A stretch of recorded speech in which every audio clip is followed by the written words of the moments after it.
Big news for LSU football yesterday. Ali Gaye made it official. Long speculated, but Ali Gaye makes it official. He will return to LSU for his final year of eligibility.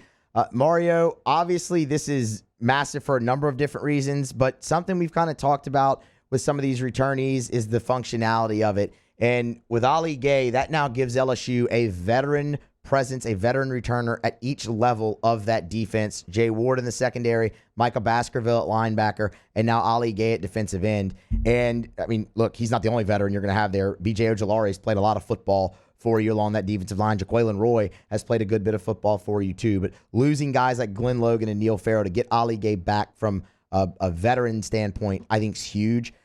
I think when I look at Ali Gaye, you obviously see a guy with all the talent in the world, but I feel like he's a veteran presence with a lot of untapped potential. Do you agree? I mean, yes. He's played 14 games at LSU, technically in 2 seasons. He has 51 tackles in those 14 games and 4.5 sacks.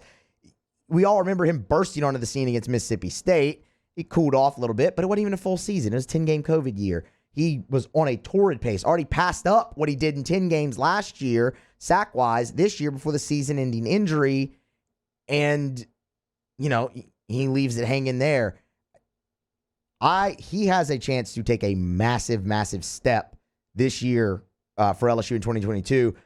And it also is just another body on an already stacked and deep defensive line. It's big time. Like you said, the depth is there too. You have some guys coming in, younger guys, Savion Jones, people like that got some run towards the end of last year. The defensive line specifically, really the whole front seven for LSU. We'll get into the linebackers and Baskerville coming back in a moment. But if you have a starting defensive line of, again, similar to the beginning of last year, but like you said, a more mature Mason Smith, a more mature Jaquelin Roy, to go with B.J. Ojulari and Ali Gaye, like that has potential to be amazing. And like you said, there was a lot of untapped potential last year because 32 of those tackles came in his first season. 9.5 tackles for loss as a freshman after he transferred from Garden City Community College. And he was expected to make a big jump this year, both in terms of production and just kind of the eye test. Somebody that could potentially be in the NFL draft, the upcoming NFL draft. But LSU fans were upset when he shut it down last season. That was when everybody was kind of shutting it down, when LSU was all losing games. But now they're very happy that he did shut it down because he's coming back healthy. He's coming back a more veteran player, and he joins what you said you can argue is a very stacked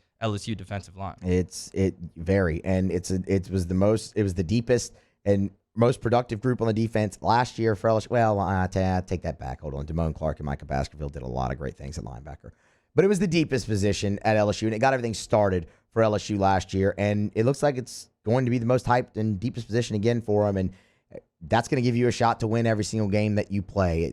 It's football at the end of the day. It's one in the trenches. It has been one in the trenches. It always will be one in the trenches. So LSU definitely set up for success there. And I think with Ali Gaye and Micah Baskerville, a credit to Brian Kelly and his staff. They've done great in the transfer portal. They've done really well on the recruiting trail, but re-recruiting the current guys on this team to come back, they've really done an exceptional job. A few have slipped through the crack, but Jay Ward, Micah Baskerville, Cam Wire, Ali Gaye, John Emery, like they've gotten those guys back in the boat when all of them had decisions to make, and they came back to LSU. Micah Baskerville, real quick before we hit a break and get to Mincy.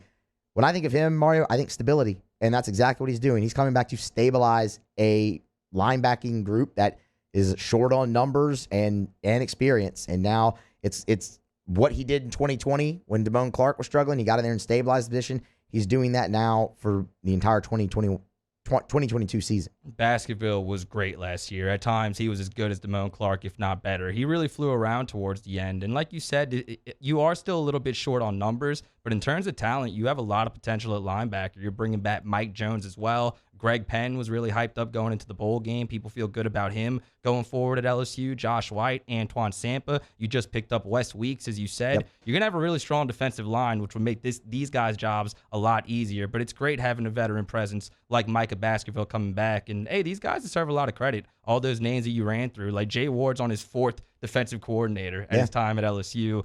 Micah Baskerville, they've seen a lot of change. And it would have been really easy for them to kind of cut ties, go test the waters in the pros, but they're coming back. They're trying to finish what they started, and that has to be really exciting if you're an LSU fan. And you know what? When I was running through those names, I missed the biggest one of them all that they re-recruited, Miles Brennan.